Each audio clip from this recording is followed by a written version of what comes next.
Boca by Paul Cameron Brown. Nature abhors a vacuum, theorists of both philosophy and politics assure us. What's more, the phenomena is not confined to mere physical science given the nature of human opportunism. Glance a map of Central Europe for further insights. One side always replaced the other when a common enemy expired. Boca might well have studied such eventualities. Boca was a writer, more accurately, a touch dancer, with the written phrase, deftly painting the catchy one-liner with effortless ease and grace. Boca knew his craft, be it the arena of story, poem, drama, it didn't matter the genre. Unfortunately, his oeuvre remained fixed and static. Boca never progressed beyond titles. A right, jolly good thing, too, said Boca in his own defense. The short burst counted most, whether in thought, sport or field of battle. The utterance of a single breath. That was it. It all lay in the aside, the pun, a retort, the racket. If this were all to the story, there would be no doubt whatsoever. Boca excelled. In the briefest expression, perhaps, said the critics.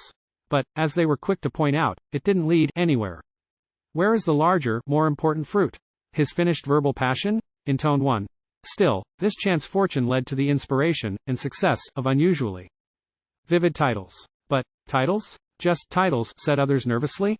Yes, proclaimed Boca. Titles. Not epithets, or rejoinders, cat calls even repartee. Not even wit in the normal understanding of the term. Just mere titles. Bushel baskets of them. Worried looks crept onto the onlookers' faces. Encyclopedic came the flowering. Ad factories should have tapped such a larder. Any creative department could have done worse than with Boca's dripping imagery and gift for the keynote phrase. There is majesty here, said one, and more than a little Blake. I am reminded of the great symbolists. One has to be practical, caution still another. What's here is hardly epigrammatic or even purely an aphorism in any truer sense of the word.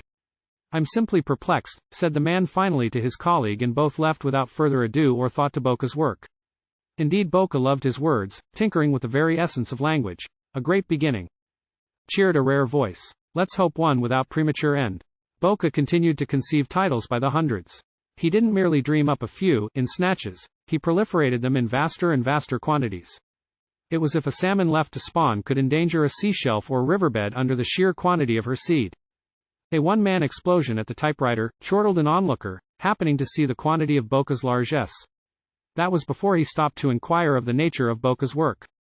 Then, perturbed, this same man hurried away to the utter indifference of Boca, who kept a steady pounding in spite of the interruption. On they came. More and more titles. By the hundreds. For scripts, larger dramas, treatises, epistles, monologues. All, and all without a scarce concern for their ultimate use. Are we to believe each one came to naught as the skeptics predicted? After all, in this practical world, who has use for dreamers? We already know Boca was stymied at the title level. Nothing ever graced his newborn creation beyond that first utterance. It was like sending a baby into the world without proper bedding or clothes. One nastier commentator even alluded to Boca's work as the equivalent of premature ejaculation. All build-up with no satisfaction. The promise, he chuckled, without the delivery. And that is what came to pass. Each of Boca's titles, true to prediction, came to naught, or, rather, nothing much. Blank. A zero. With each title, one ran aground on the larger abyss of its central problem. That being, as Boca had been warned by his legion of critics, one of size. What good are titles without textual description, chapters, scenes, the overview? Said one literary agent gruffly. Boca, taking a respite from his typewriter, had had the temerity to approach one such man in the comfort of his office with reams of suggestions. Indeed, people shook their heads at Boca, always scribbling furiously. Always working, but apparently accomplishing precious next to nothing. Something was evidently being done in the strictest sense of the word, but what? What could his problem be explained? One vocal opponent of Boca urged. What the hell is he up to? Strangely enough, for the seemingly longest time this did not deter Boca. He was his own universe. His feet were on solid ground. The air about him teemed with ideas. He was too busy fishing for the just, he explained in a moment of clarification. One man in the right is a majority, proclaimed Boca, remembering a snippet of John Stuart Mill. Too busy was Boca replanning the structure of the Colosseum so it might better accommodate his label, his notion, his rechristened version of the ideal verbal escort to accompany that ancient edifice.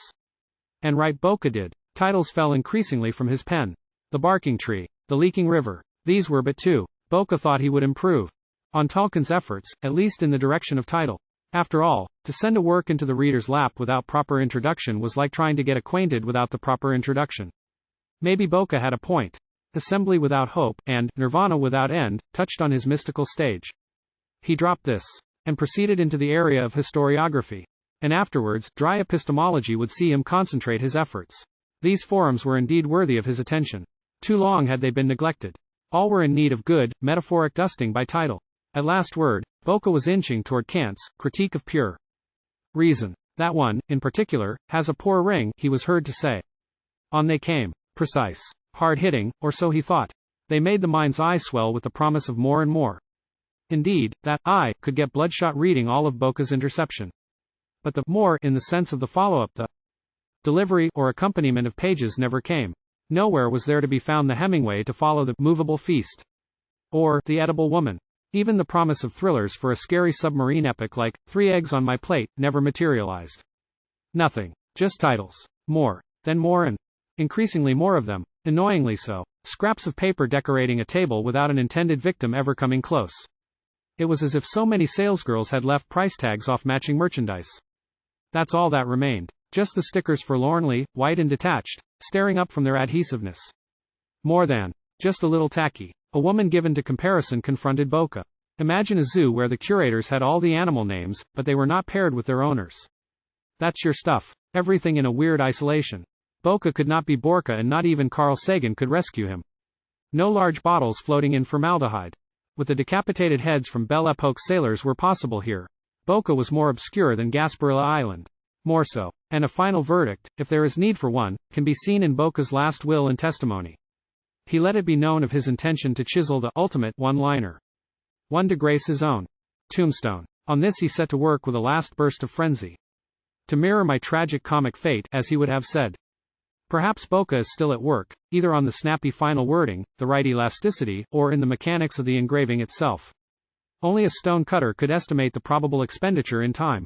For the latter, novelists in dire need of fresh insights should enlist Boca. He's definitely available, if difficult to reach.